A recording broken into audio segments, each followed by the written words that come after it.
दुनिया में बहुत सी कम कंपनीज होती हैं जो एक जनरेशन से दूसरी जनरेशन को पास ऑन हो पाती है।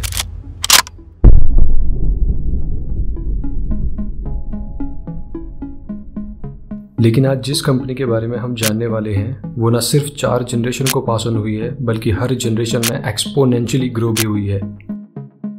दुनिया में 0.5% से भी कम कंपनीज होती हैं जो 100 ईयर्स तक सर्वाइव कर पाती है। लेकिन इस कंपनी ने न सिर्फ 150 साल तक बिजनेस को सक्सेसफुली चलाया है बल्कि अपने बिजनेस एथिक्स को भी मेंटेन रखा है। वो कंपनी जिसने सिर्फ इंडिया और इंडिया के लोगों के लिए काम किया है। वो कंपनी जिसके फाउंडर का नाम आज भी वर्ल्ड के टॉप मोस्ट चैरिटेबल पीपल में पहला नाम आता है। And that legendary company is none other than Tata, जिसको जमशेदजी टाटा ने 1868 में शुरू किया था, जो कि आज की डेट में ना सिर्फ एक बड़ा ब्रांड है बल्कि एक भरोसा भी है। और ये भरोसा कोई 10 या 15 सालों से नहीं है। इस भरोसे को बनाए रखने के लिए टाटा की हर जनरेशन ने अपना फुल कंट्रीब्यूशन दिया है। आज हम टाटा की हर उस जनरेशन के बारे में जानेंगे जिन्होंने एक टेक्सटाइल मिल से शुरू करके इतने बड़े टाटा ग्रुप की नींव रखी है। You've said before that I don't believe in taking right decisions.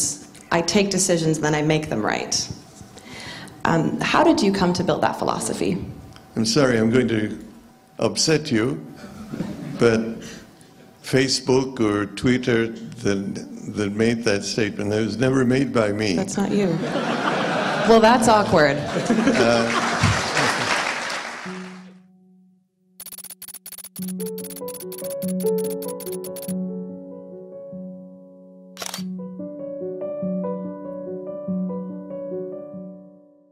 Jamshedji Tata का जन्म 1839 में गुजरात के नवसारी शहर में हुआ था। उन्होंने एक पारसी प्रीस्ट परिवार में जन्म लिया था और उनकी पहले की काफी जनरेशन इसी प्रोफेशन में थी। लेकिन जमशेदजी टाटा के फादर नुसीरवनजी टाटा ने इस प्रथा को तोड़ा और अपनी फैमिली के पहले बिजनेसमैन भी बने। उन्होंने मुंबई में एक एक्सपोर्ट कंपनी की शुरुआत की। जमशेदजी जब सिर्फ 13 साल के थे तभी वो अपने पूरे परिवार के साथ मुंबई शिफ्ट हो गए थे और अपने फादर के बिजनेस में उनकी छोटी मोटी मदद भी किया करते थे। 14 साल की उम्र में जमशेदजी ने एल्फिंस्टोन इंस्टीट्यूट को ज्वाइन किया और 17 साल की उम्र में उन्हें एल्फिंस्टोन कॉलेज में एडमिशन मिल गया था। In 1858 he passed out as a green scholar from his college. अपनी पढ़ाई के दौरान ही उनकी हीराभाई दाबोजी से शादी हो गई थी। कॉलेज से ग्रेजुएट होने के बाद उन्होंने अपने फादर के एक्सपोर्ट ट्रेडिंग फर्म को ज्वाइन किया और ये वही साल था जब इंडिया से ईस्ट इंडिया कंपनी का कंट्रोल खत्म कर दिया गया था और ब्रिटिश राज को स्टैब्लिश कर दिया गया था। ब्रिटिश राज स्टैब्लिश होते ही इंडियन बिजनेसमैन की लाइफ में कुछ सुधार आने लगे थे। इंडियंस को अब बिजनेस करते हुए इतनी प्रॉब्लम फेस नहीं करनी पड़ती थी जितनी कि ईस्ट इंडिया कंपनी के समय करनी पड़ती थी। नुसीरवनजी टाटा चाहते थे कि उनका बेटा भी एक्सपोर्ट के बिजनेस को अच्छे से समझे, इसीलिए उन्होंने अपने बेटे जमशेदजी को चाइना भेजा ताकि वो इस बिजनेस के बारे में और भी अच्छे से सीख सकें। लेकिन जब जमशेदजी ने चाइना में ट्रैवल किया तब उन्हें एक चीज रियलाइज हुई कि cotton industry was booming there और बहुत चांसेस हैं कि अगर वो भी इस सेक्टर में बिजनेस करें तो काफी अच्छा प्रॉफिट बना सकते हैं।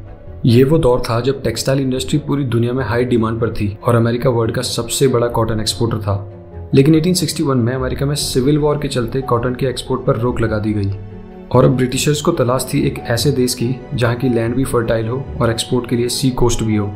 And finally Britishers choose India और इसके चलते इंडिया में कॉटन की डिमांड भी काफ़ी तेजी से बढ़ने लगी।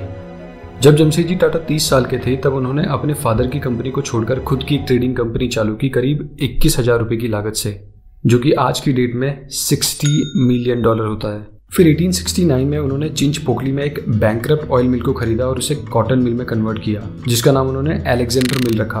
2 साल बाद ही उन्होंने उसे अच्छे खासे प्रॉफिट में बेच भी दिया।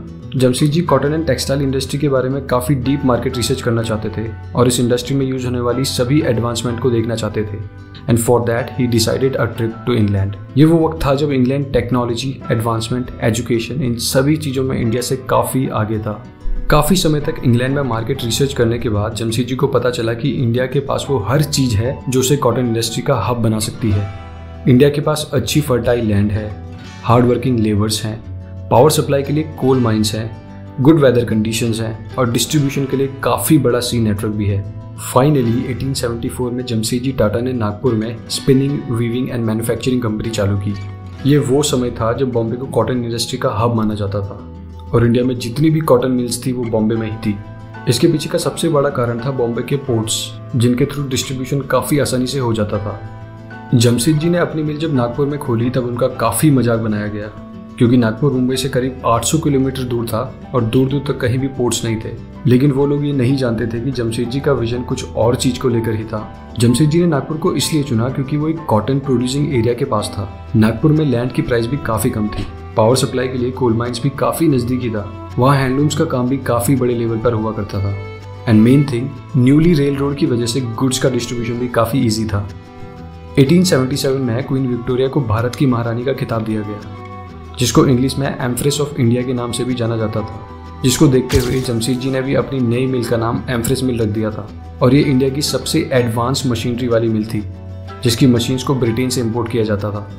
जमशेदजी अपनी सक्सेस को हमेशा अपने एम्प्लॉयज़ की सक्सेस मानते थे। उन्होंने अपने एम्प्लॉयज़ की बेहतर जिंदगी के लिए काफ़ी काम भी किए थे, जैसे उन्हें बेहतर वर्किंग इन्वायरमेंट क्रिएट करके दिया, जहाँ वेंटिलेशन का खास ध्यान रखा जाता था, वर्किंग आवर्स को कम किया, उन्होंने छुट्टियां प्रोवाइड की, ग्रेट्युटी और प्रोविडेंट फंड प्रोवाइड किया, काम करते समय होने वाली दुर्घटना को कंपनसेट भी किया और रिटायरमेंट के बाद वर्कर्स को पेंशन भी प्रोवाइड की। ये सभी बेनिफिट्स इंडिया में सिर्फ और सिर्फ जमशेदजी टाटा की ही कंपनी में मिलते थे। यही कारण था कि उनके एम्प्लॉयज उनको अपना भगवान भी मानते थे।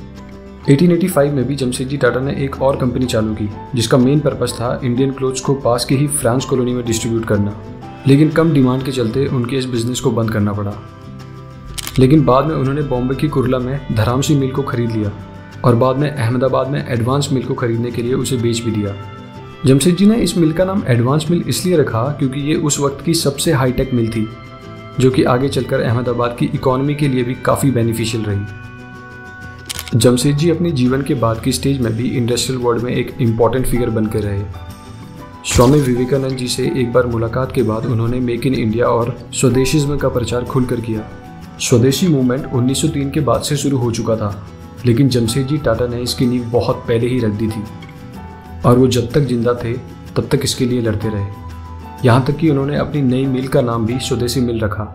स्वदेशी मूवमेंट का मेन मोटिव था कि इंडियन प्रोडक्ट्स को ज़्यादा से ज़्यादा प्रमोट करना और इम्पोर्टेड प्रोडक्ट्स को बायकॉट करना, और जमशेदजी टाटा का यह सपना धीरे धीरे पूरा होता हुआ भी दिखा।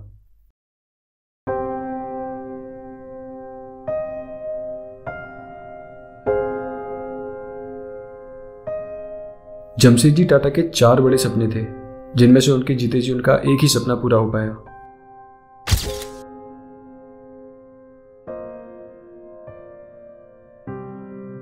वो एक ऐसा इंस्टीट्यूट खोलना चाहते थे जहां कल्चर, कास्ट, रिलीजन जैसा कोई डिस्क्रिमिनेशन ना हो और सबको मुफ्त एजुकेशन प्रोवाइड की जा सके।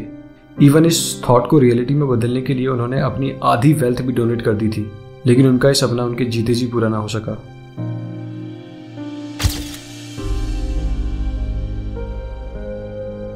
जमशेदजी टाटा का दूसरा सपना था मुंबई में एक हाइड्रो इलेक्ट्रिक पावर प्लांट खोलना। जमशेदजी को बॉम्बे से काफ़ी प्यार था। वो हमेशा अर्ली मॉर्निंग वॉक पर समुद्र के किनारे जाया करते थे। लेकिन 19वीं सेंचुरी के बाद बॉम्बे की एयर काफ़ी पोल्यूटेड हो गई थी because of the heavy industrial smoke. Jamshedji ने उसी वक्त ठान लिया था कि वो एक हाइड्रो पावर प्लांट बनाएंगे ताकि इंडस्ट्री को जो पावर सप्लाई चाहिए उसे कोल से रिप्लेस करके हाइड्रो पावर प्लांट से फुलफिल किया जा सके। जमशेदजी ने इस प्रोजेक्ट को लेकर बाकी मिल ऑनर से भी बात की, लेकिन उनमें से सिर्फ 2 मिल ऑनर ही प्रोजेक्ट के लिए एग्री हुए। फिर भी जमशेदजी ने इस प्रोजेक्ट को आगे बढ़ाने के लिए काफ़ी मेहनत करी, लेकिन उनकी ज़िंदगी के रहते उनका ये सपना भी पूरा ना हो पाया।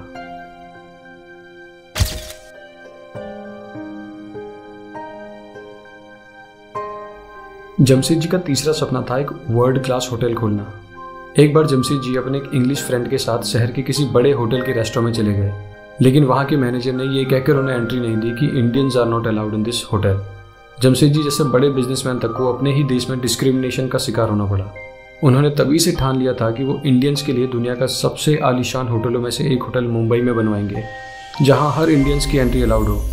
और फाइनली उन्होंने 3 लाख पाउंड खर्च करके द ताज महल होटल बनवाया, जो कि न सिर्फ इंडिया का बल्कि वर्ल्ड का one of the best and finest hotel है। इस होटल की एक खासियत ये भी थी कि वो शहर की पहली बिल्डिंग थी जहां इलेक्ट्रिक बल्ब और इलेक्ट्रिसिटी से रोशनी होती थी। –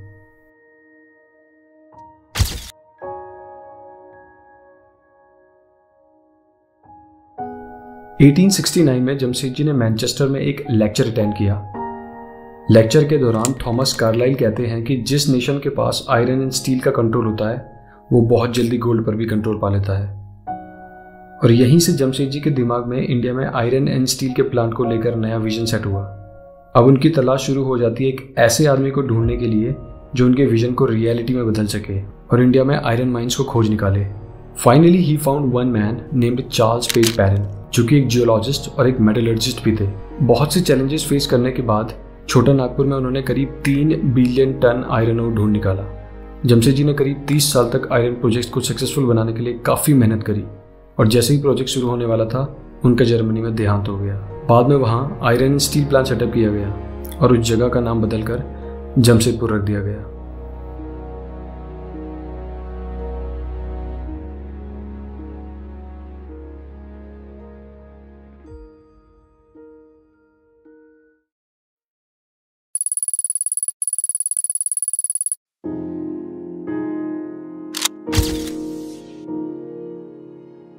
जमशेदजी टाटा की मृत्यु के बाद अब उनके बड़े बेटे सर दोराबजी टाटा और उनके कजन आर डी टाटा यानी रतनजी दादाभाई टाटा ने टाटा ग्रुप को संभाला और दिन रात मेहनत करके जमशेदजी के अधूरे सपनों को भी पूरा किया।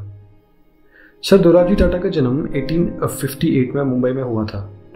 अपनी पूरी स्कूलिंग उन्होंने बॉम्बे से ही की। 1877 में उन्होंने कैम्ब्रिज के गॉनविल कॉलेज में एडमिशन लिया और 1879 में वहाँ से इंडिया वापस आ गए। इन 2 सालों में उनका स्पोर्ट्स में काफ़ी ज़्यादा इंटरेस्ट भी रहा। इंडिया आने के बाद उन्होंने अपनी पढ़ाई सेंट जेवियर कॉलेज मुंबई में कंटिन्यू की एंड 1882 में वहाँ से ग्रेजुएट हो गए। ग्रेजुएट होने के बाद उनके पास लगभग सब कुछ था, एक well established company, money, name, fame, everything. And for now let's assume for a second कि आपके फादर ने $1 मिलियन एम्पायर खड़ा किया है और अब आप भी कॉलेज से ग्रेजुएट हो चुके हैं। तो in this case what will you do? Of course हम में से बहुत से लोगों का जवाब होगा कि अपने फादर के बिजनेस में उनकी हेल्प करेंगे या फिर कुछ समय के लिए ब्रेक लेंगे, कहीं घूमने जाएंगे, नई गाड़ी लेंगे, राइट? लेकिन on other hand Dorabji Tata के पास सब कुछ होते हुए भी उन्होंने ग्रेजुएशन कंप्लीट करते ही अपने फादर के कहने पर बॉम्बे गैजेट में 2 साल जर्नलिज्म का काम किया। जमशेदजी टाटा चाहते थे कि उनका बेटा नई फील्ड को एक्सपीरियंस करे ताकि उसे फ्यूचर में बिजनेस संभालने में कोई मुसीबत बड़ी न लगे। लेटर जमशेदजी टाटा ने सर दोराबजी टाटा को नागपुर भेज दिया ताकि वो वहाँ एम्प्रेस मिल में कॉटन ट्रेड के बारे में सीख सकें। And finally after lots of learning in 1887 उन्होंने एम्प्रेस मिल को एज अ चेयरमैन ज्वाइन किया। इन ईयर 1997 जब दोराबजी टाटा 38 साल के थे तब उनकी शादी मेहर भाई भाबाजी से तय हुई, जिनके पिता एच.जे. भाबाभाई मैसूर के इंस्पेक्टर जनरल ऑफ एजुकेशन थे। लेडी मेहर भाई Tata was a powerful lady. India में वुमेन एम्पावरमेंट के लिए उन्होंने बहुत काम किया था। इवन चाइल्ड मैरिज के खिलाफ भी इन्होंने काफ़ी एक्टिवली कैंपेन किए थे। ये वो समय था जब जमशेदजी टाटा और उनकी टीम पूरे इंडिया में आयरन ओर के फील्ड को ढूंढने में लगे थे और इस काम में दोराबजी टाटा भी उनकी मदद किया करते थे। वो जियोलॉजिस्ट की एक टीम के साथ पूरे इंडिया में आयरन ओर के फील्ड को ढूंढा करते थे। घने जंगलों से लेकर थार मरुस्थलों तक, गर्म इलाकों से लेकर ठंडे इलाकों तक हर जगह आयरन ओर की खोज किया करते थे। और एक दिन उनकी मेहनत रंग लाई and finally they found 3 billion tons of iron ore in Chota Nagpur. लेकिन प्रोजेक्ट शुरू होने से पहले ही उनके पिता जमशेदजी का देहांत हो गया और पूरी कंपनी और उनके पिता के सपनों का सारा भार उनके सर पर आ गया, जिसको दोराबजी ने बखूबी संभाला। और फाइनली 25 अगस्त 1907 को Tata iron and steel company यानी टिस्को की शुरुआत की। करीब 4 साल बाद 1911 में टिस्को में पिग आयरन का प्रोडक्शन शुरू हुआ एंड फिर 1 साल बाद स्टील का प्रोडक्शन भी। और ये सब हो रहा था आज के जमशेदपुर में। वर्ल्ड वॉर 1 के दौरान टाटा कंपनी की डिमांड काफ़ी तेजी से बढ़ने लगी क्योंकि उस दौरान आयरन एंड स्टील का यूज रेल कंस्ट्रक्शन में बहुत ज़्यादा होता था। और वर्ल्ड वॉर 1 के दौरान ट्रांसपोर्टेशन एंड शिपमेंट के लिए ब्रिटिशर्स टोटली रेल रोड पर ही डिपेंडेंट थे। लेकिन उस रेल रोड और रेल की कंस्ट्रक्शन के लिए उन्हें बल्क में आयरन एंड स्टील चाहिए था, जो कि टाटा स्टील ने उन्हें प्रोवाइड करवाया। टाटा को ये मदद मजबूरी में भी करनी पड़ी क्योंकि उस वक्त इंडिया का पूरा कंट्रोल ब्रिटिशर्स के पास ही था।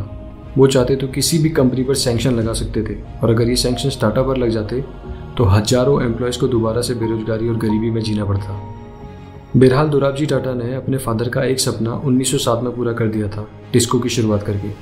लेकिन अब बारी थी बाकी के 2 और सपनों को पूरा करने की, जिनमें से एक था वर्ल्ड क्लास इंस्टीट्यूट खोलने का। इसकी शुरुआत भी जमशेदजी टाटा ने 1898 से कर दी थी, जब प्रोविजनल कमेटी ने लॉर्ड कर्जन के सामने higher research and education institute का ड्राफ्ट प्रपोजल रखा। फाइनली ड्राफ्ट पास हुआ और इंस्टीट्यूट की लोकेशन के लिए बेंगलोर को चुना गया। लेकिन दुर्भाग्यवश जमशेदजी टाटा अपने जीवन काल में इस सपने को भी पूरा होते हुए नहीं देख सके और ठीक उनकी मृत्यु के 5 साल बाद 1909 में उनके बेटे ने उनका ये सपना भी पूरा कर दिया। करीब 370 एकड़ में एक इंस्टीट्यूट खोला जिसको आज हम इंडियन इंस्टीट्यूट ऑफ साइंस और या फिर टाटा इंस्टीट्यूट के नाम से भी जानते हैं। कृष्णा राजा वडियार फोर्ट, जो कि उस वक्त मैसूर साम्राज्य के राजा थे, उन्होंने इस इंस्टीट्यूट के निर्माण के लिए 371 एकड़ लैंड दान में दी और साथ ही साथ करीब उस वक्त के 5 लाख रुपए का डोनेशन भी दिया।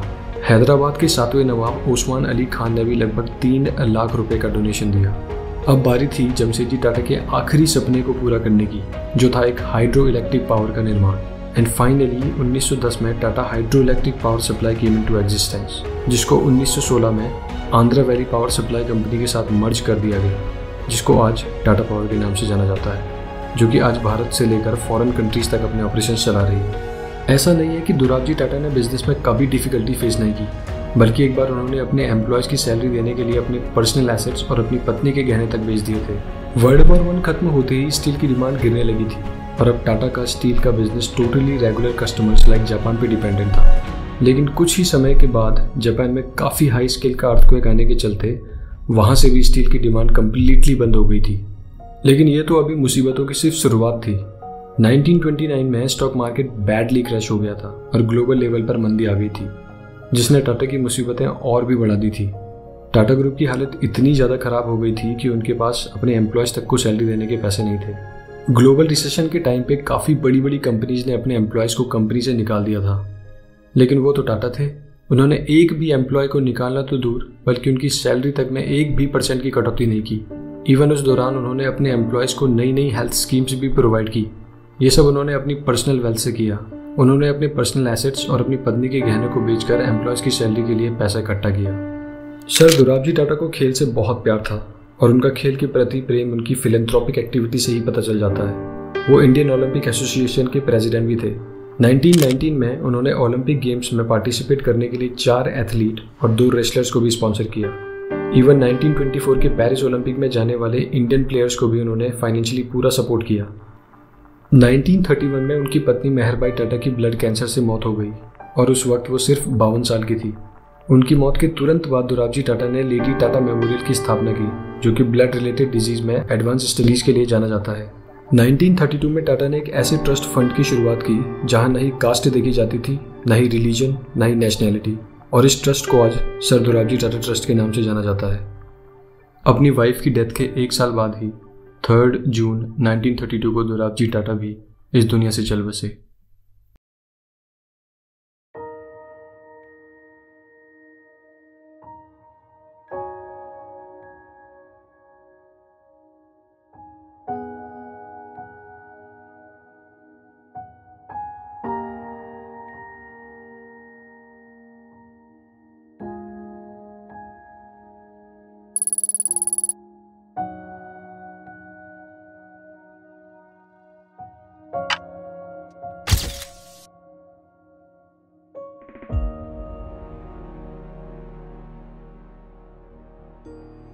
Have you done a lot of firing in your term as chairman of Tata Sons?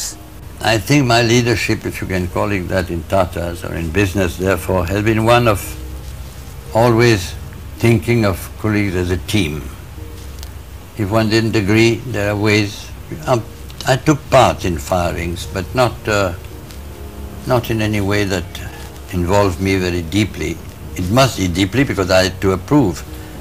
But generally I avoided that.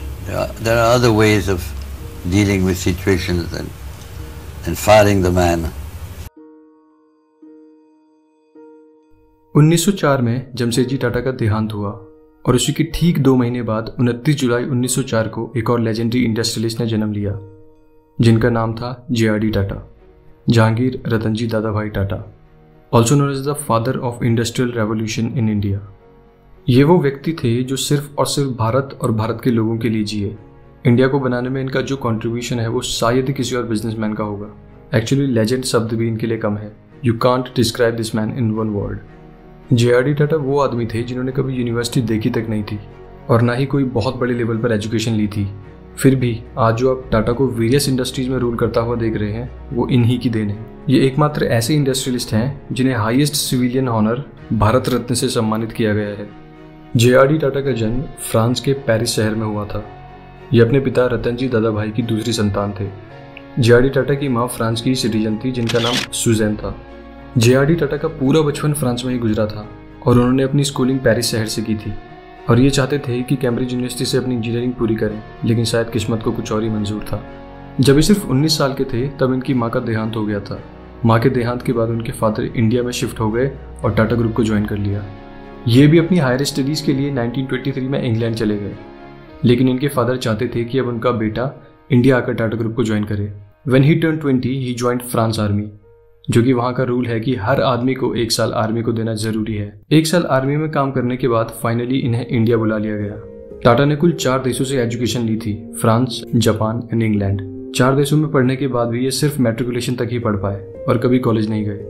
बाद में इन्हें मुंबई से जमशेदपुर बिहार भेज दिया गया ताकि वो टाटा स्टील में रहकर काम सीख सकें। उस वक्त जमशेदपुर बिहार में था। John Peterson was the GM of Tata steel that time. उन्होंने JRD टाटा को जो पहला काम दिया वो रजिस्टर बॉय का था। अब उन्हें गेट पर बैठकर अंदर और बाहर जाने वाले लोगों का रिकॉर्ड रखना था। कुछ समय बाद उनको प्रमोट करके बाकी एम्प्लॉयज के साथ काम पर लगा दिया गया। अब JRD टाटा का लाइफस्टाइल भी पूरी तरह वहाँ के एम्प्लॉयज की तरह था। वो बाकी एम्प्लॉयज की तरह काम करते थे, उन्हीं के साथ रहते थे, सेम फूड शेयर करते थे, सेम शिफ्ट टाइमिंग पे काम करते थे। वहीं से JRD टाटा को पता चला कि टीम वर्क क्या होता है और कैसे लोगों के साथ काम किया जाता है, आम लोगों की क्या क्या प्रॉब्लम्स हैं और पैसों का असली महत्व क्या है। जब JRD टाटा सिर्फ 22 साल के थे तब उनके पिता का देहांत हो गया था और बहुत छोटी उम्र में इन्हें टाटा सन्स का डायरेक्टर बना दिया गया। ऑन 10 फरवरी 1929 JRD टाटा को भारत का पहला पायलट लाइसेंस मिला और बाद में उन्हें father of Indian civil aviation का खिताब भी दिया गया। 1932 में उन्होंने first commercial airline Tata airlines की शुरुआत की, जो कि 1946 में एयर इंडिया बनी। एंड 1948 में एयर इंडिया को इंटरनेशनली लॉन्च किया, जो कि भारत की पहली इंटरनेशनल एयरलाइन भी थी। टाटा एयरलाइंस उनके बहुत करीब थी। वो इस एयरलाइंस को अपने बच्चे की तरह मानते थे, लेकिन 1953 में इस एयरलाइंस को गवर्नमेंट द्वारा नेशनलाइज कर दिया गया। मतलब अब ये एयरलाइंस सरकार के हाथों में थी और इस चीज़ का JRD टाटा को बहुत दुख हुआ। लेकिन भारत सरकार ने एयर इंडिया का चेयरमैन JRD टाटा को ही रखा था, जिनके गाइडलाइंस के अंडर ही एयर इंडिया ऑपरेट होती थी। JRD टाटा को सबसे ज़्यादा दुख तब हुआ जब 1978 में मोरारजी देसाई ने इन्हें एयर इंडिया के चेयरमैन के पद से हटा दिया। वो समय इनके लिए बहुत दुखद था। उसके बाद इन पॉलिटिशियंस ने एयर इंडिया की ग्लोरी को ऑलमोस्ट खत्म ही कर दिया था। बट फाइनली 8 अक्टूबर 2021 में एयर इंडिया टाटा के पास फिर से वापस आ गई। इस बारे में हम वीडियो में आगे बात करेंगे। 1938 में जब टाटा अराउंड 34 साल के थे तब उन्हें टाटा सन्स का चेयरमैन बना दिया गया था।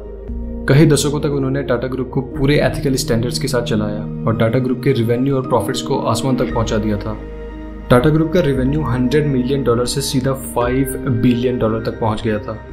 जब JRD टाटा को कंपनी सौंपी गई तब कंपनी करीब 14 सेक्टर में डील करती थी, लेकिन JRD टाटा के विजन से 1988 तक टाटा ग्रुप करीब 95 सेक्टर्स में डील करने लगी थी, जिसमें TCS, Tata motors, Titan industry, Tata salts, Voltas, Air India जैसी बड़ी कंपनी शामिल थी।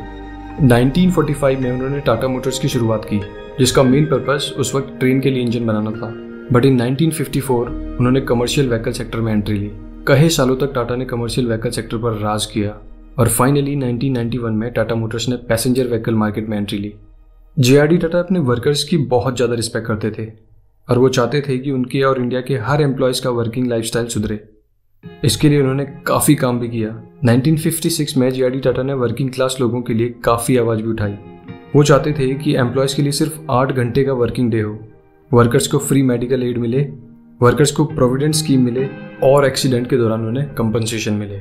लेटर इन 1968 उन्होंने TCS यानी टाटा कंसल्टेंसी सर्विस की शुरुआत की, जो कि तब एक कंप्यूटर सेंटर था।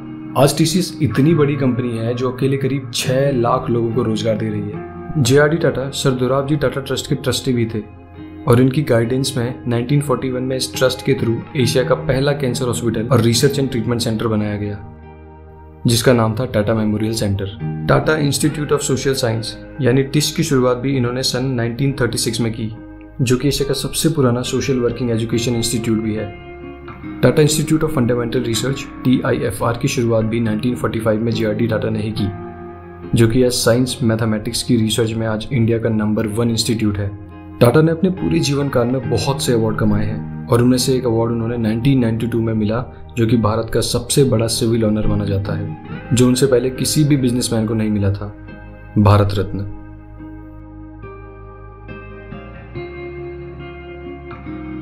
इन नवंबर 1993 में एक एरा का अंत हुआ। एक ऐसे इंसान का निधन हुआ जिसने भारत की जड़ों को मजबूत बनाया था, एक ऐसे इंसान जिसने ह्यूमैनिटी को सबसे ऊपर रखा था एक ऐसे इंसान जिसने सिर्फ भारत की भलाई के लिए काम किया था। नवंबर 1993 में जेनेवा स्विट्जरलैंड में इनकी मृत्यु हुई और तब जे.आर.डी. टाटा 89 ईयर्स के थे।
Today's story started some years ago when I observed families riding on two-wheelers.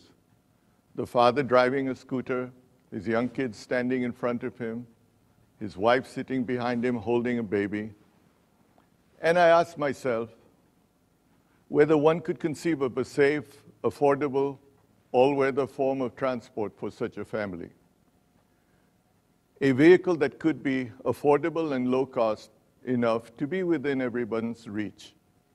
A people's car, built to meet all safety standards, designed to meet or exceed emission norms, and be low in pollution and high in fuel efficiency. This then was the dream we set ourselves.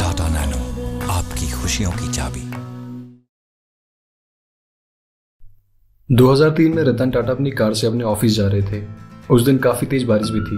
Suddenly Ratan Tata की नजर एक ऐसे परिवार पर पड़ती है जो scooter पर ट्रैवल कर रहा था।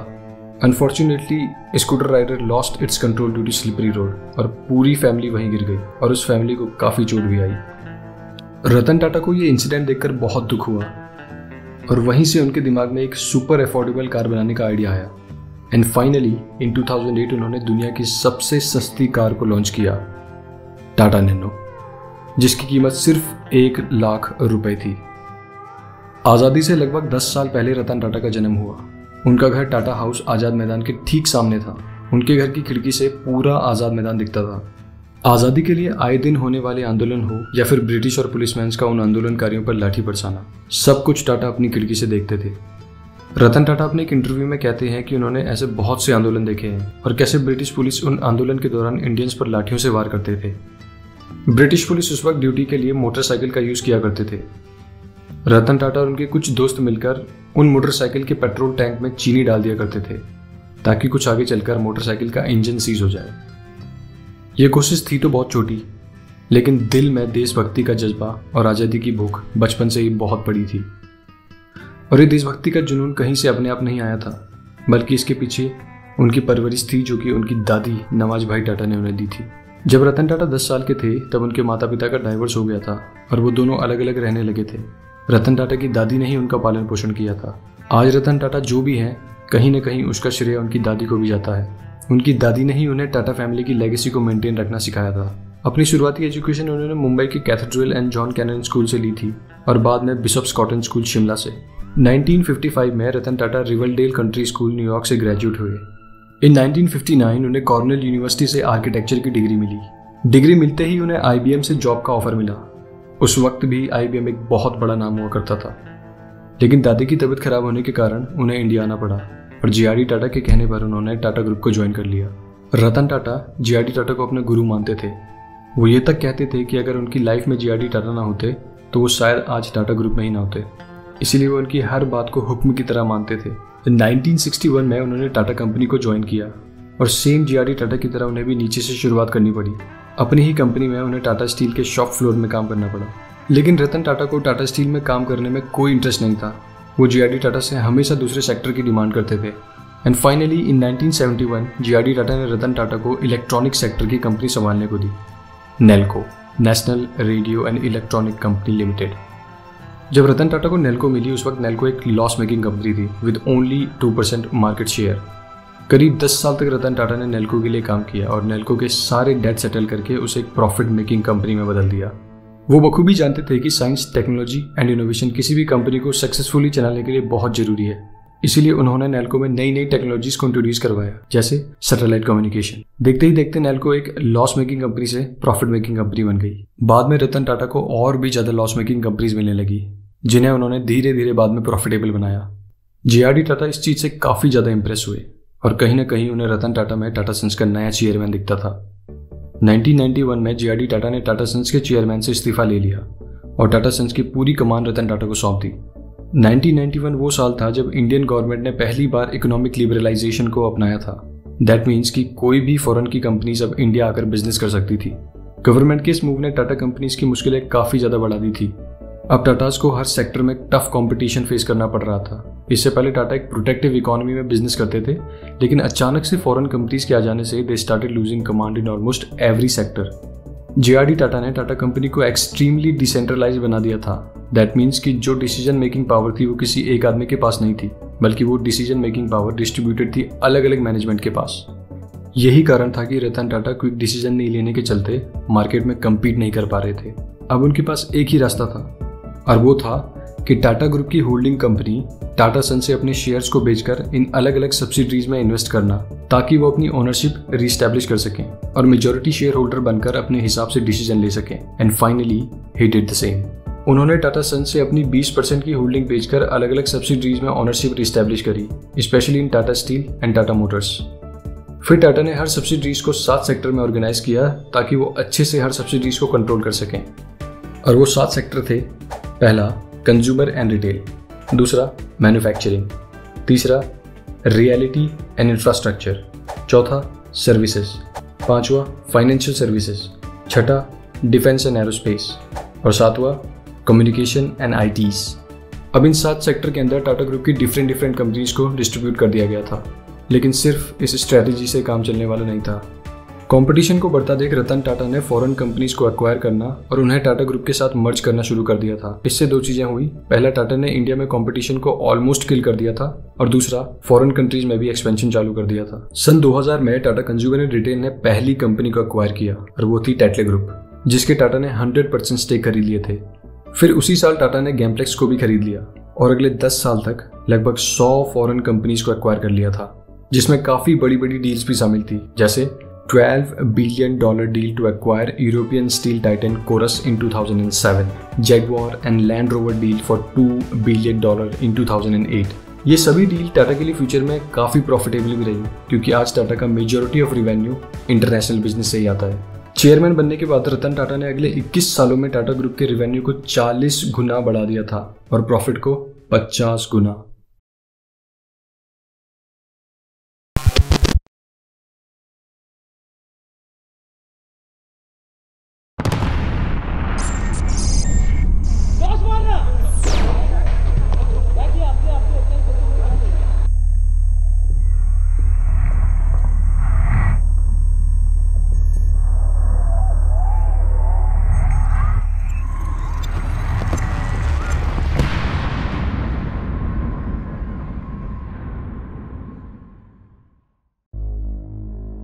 छब्बीस 11/2008 को मुंबई में करीब 8 जगह आतंकवादी हमले हुए। इस हमले की पूरी प्लानिंग लश्कर ए तालिबान ने की थी, जो कि पाकिस्तान का एक मिलिटेंट ग्रुप है। हमला इतना भयानक था कि उसने पूरे देश को अंदर तक झंझोड़ कर रख दिया था। उन 8 हमलों वाली जगहों में से एक जगह होटल ताज भी था। इस हमले में होटल ताज में करीब 31 लोगों की डेथ हुई, जिनमें से एक आर्मी कमांडर संदीप उन्नीकृष्णन भी शहीद हुए थे और सैकड़ों लोग घायल हुए थे। ये कैजुअलिटी सिर्फ होटल ताज की ही है। उस दिन मुंबई में करीब 8 जगह हमलों में 166 लोगों की जान गई और करीब 300 लोग घायल हुए। इस अटैक के बाद महाराष्ट्र गवर्नमेंट ने एक अनाउंसमेंट करी कि जो भी लोग इस अटैक में मारे गए हैं उनकी फैमिली को 5 लाख तक का कंपनसेशन दिया जाएगा और जो लोग इंजर्ड हुए हैं उन्हें करीब 50,000 रुपये का कंपनसेशन दिया जाएगा। लेकिन महाराष्ट्र गवर्नमेंट को करीब 12 साल लगे विक्टिम्स को कंपनसेशन देने में और काफी लोग ऐसे हैं जिन्हें अभी तक कोई कंपनसेशन नहीं मिला। और दूसरी तरफ रतन टाटा ने टीपीएस वेलफेयर ट्रस्ट की शुरुआत की, यानी ताज पब्लिक सर्विस वेलफेयर ट्रस्ट, और करीब 20 दिनों में ही हर किसी को कंपनसेशन भी दे दिया। यही नहीं बल्कि Taj employees who lost their lives in Taj attack, उनकी पूरी सैलरी, बच्चों की अच्छी स्कूलिंग, उनके मेडिकल एक्सपेंसेस, मैरिज कॉस्ट, हर चीज की रिस्पॉन्सिबिलिटी रतन टाटा ने ली। इवन वो पुलिसकर्मी जो इस इंसिडेंट में शहीद हुए थे उन तक को रतन टाटा ने कंपनसेट किया।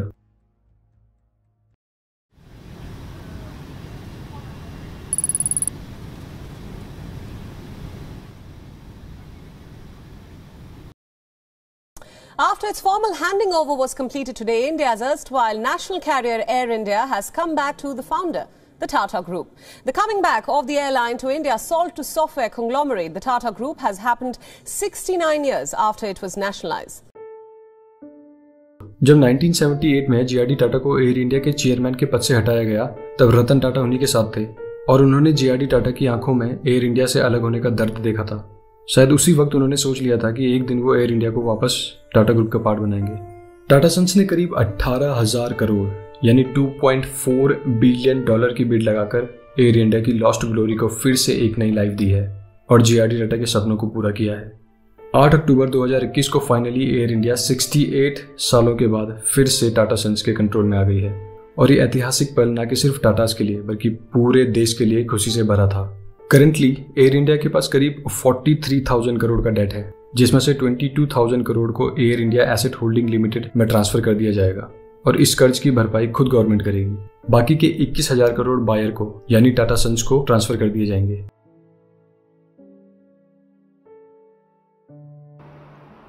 I dedicate my last years to help make Assam a state that recognizes and is recognized by all. Thank you very much.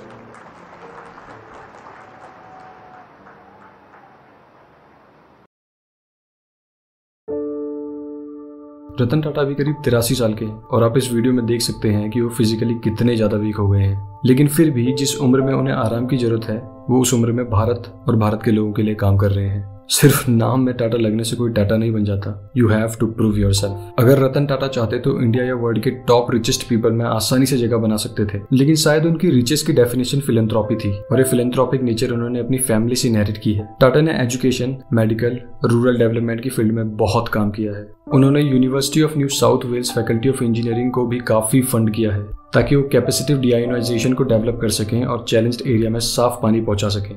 Tata education and development trust, जो कि टाटा ग्रुप का एक फिलैंथ्रोपिक एफिलिएट है, जिसने $28 मिलियन का एक fund जारी किया है, जिसके जरिए इंडिया के हॉनर स्टूडेंट कॉर्नेल यूनिवर्सिटी में जाकर अपनी हायर स्टडीज बिना किसी फाइनेंशियल प्रेशर के कर सकते हैं। इवन रिसेंटली कोविड क्राइसिस में भी रतन टाटा ने 1500 करोड़ का डोनेशन कोविड रिलीफ फंड में दिया। तो ये जो लिस्ट है टाटा के फिलैंथ्रोपिक वर्क की, वो बहुत लंबी है, जो कि एक वीडियो में कवर करना काफी मुश्किल है। 2012 में रतन टाटा ने अपने चेयरमैन के पद से रिजाइन कर दिया और टाटा कंपनी की कमान साइरस मिस्त्री को सौंप दी, लेकिन साइरस मिस्त्री ने इनके सारे मंसूबों पर पानी फेर दिया। मिस्त्री ने रतन टाटा को अपने काम से काफी डिसअपॉइंट किया और 2016 में मिस्त्री को चेयरमैन के पद से हटाकर नटराजन चंद्रशेखर को चेयरमैन बना दिया गया। तो चलिए हम समझते हैं कि क्यों टाटा सन्स के बोर्ड ने साइरस मिस्त्री को चेयरमैन के पद से हटाया था। लेकिन उससे पहले हमें यह समझना होगा कि टाटा सन्स और टाटा ग्रुप एक्चुअली है क्या। जितनी भी टाटा की कंपनीज हैं, Tata steel, Tata Motors, Tata chemicals, TCS, Tata power, etcetera and etcetera, वो सारी टाटा ग्रुप के अंदर आती है। तो टाटा ग्रुप ये है और टाटा सन्स जो है वो होल्डिंग कंपनी है टाटा ग्रुप की। टाटा सन्स के पास टीसीएस का 72% स्टेक है, टाटा मोटर्स का 35% स्टेक है, वोल्टास का 30%, टाइटन का 25% और ऐसे ही टाटा ग्रुप की हर कंपनीज का स्टेक टाटा सन्स के पास है। अब टाटा सन्स के जो मेजॉरिटी शेयर होल्डर्स हैं वो है टाटा ट्रस्ट, जिसके पास टाटा का 66% स्टेक है। दूसरा साइरस फैमिली, जिसके पास 18.4% स्टेक है। रतन टाटा के पास टाटा सन्स का सिर्फ 0.8% स्टेक है अब देखिए, बहुत जरूरी हो जाता है कि कंपनी में कोई भी डिसीजन लेने से पहले मेजॉरिटी शेयर होल्डर्स यानी टाटा ट्रस्ट को बताना बहुत जरूरी है, और टाटा के सभी बोर्ड मेंबर्स को उस डिसीजन के बारे में पता होना चाहिए, और ऐसे ही टाटा ग्रुप चलता आया है। साइरस मिस्त्री जब चेयरमैन थे उस समय टाटा पावर ने 2016 में वेल्प्सन एनर्जी प्राइवेट लिमिटेड को $1.4 बिलियन में एक्वायर किया था, और इस डील के बारे में टाटा सन्स को कुछ नहीं बताया गया था। टाटा पावर ऑलरेडी 2016 में बहुत बुरा परफॉर्म कर रहा था, और उसके ऊपर से इतनी बड़ी डील को छुपाना टाटा सन्स के डायरेक्टर्स को ठीक नहीं लगी, और ये पहली बार हुआ था जब टाटा सन्स से इतनी बड़ी डील को छुपाया गया हो। तो ये एक पहली गलती थी जिसके कारण साइरस मिस्त्री को हटाया गया। अब बात करते हैं दूसरी गलती की।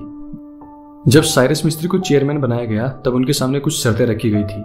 उनमें से एक शर्त ये थी कि वो टाटा ग्रुप से अपने फैमिली बिजनेस को यानी सपोंजी बोलोंजी ग्रुप को दूर रखेंगे ताकि कोई भी कॉन्फ्लिक्ट ऑफ इंटरेस्ट ना आए। लेकिन इस शर्त के बावजूद भी टाटा ग्रुप के कुछ कॉन्ट्रैक्ट्स सपोंजी बोलोंजी ग्रुप को गए थे, जो कि साइरस मिस्त्री की ही फैमिली कंपनी है। ये चीज भी टाटा सन्स के डायरेक्टर को ठीक नहीं लगी, और एक बोर्ड मीटिंग में डिसाइड किया गया कि साइरस मिस्त्री को टाटा सन्स के चेयरमैन के पद से हटा दिया जाए, जिसको लेकर 9 में से 7 डायरेक्टर ने साइरस मिस्त्री को हटाने के फेवर में वोट किया, और 2016 में उन्हें टाटा सन्स के चेयरमैन के पद से हटा दिया गया। टाटा की हर जनरेशन ने मरते दम तक इंडिया और इंडिया के लोगों के लिए काम किया है, फिर चाहे वो जमशेदजी टाटा हों, रतनजी दादाभाई टाटा हों, सर रतनजी टाटा हों, सर दोराबजी टाटा हों, नवल टाटा हों, JRD टाटा हों या हमारे रतन टाटा हों। They all committed their life for the growth of India and it's people. अगर आज हम 1% भी टाटा फैमिली के एथिक्स पर चलें तो शायद हम भी उस बदलाव का हिस्सा बन सकते हैं जिसका सपना टाटा फैमिली ने देखा था। टाटा कोई नाम या कंपनी नहीं है, बल्कि ये एक भरोसा है जिसकी नींव आज से लगभग 150 साल पहले रखी गई थी। टाटा एक उम्मीद है जिसके भरोसे लाखों लोग आज भी जी रहे हैं। भले ही टाटा कल रहे या न रहे, लेकिन उनका नाम इतिहास के पन्नों में हमेशा के लिए दर्ज हो चुका है, जिसे कोई नहीं मिटा सकता।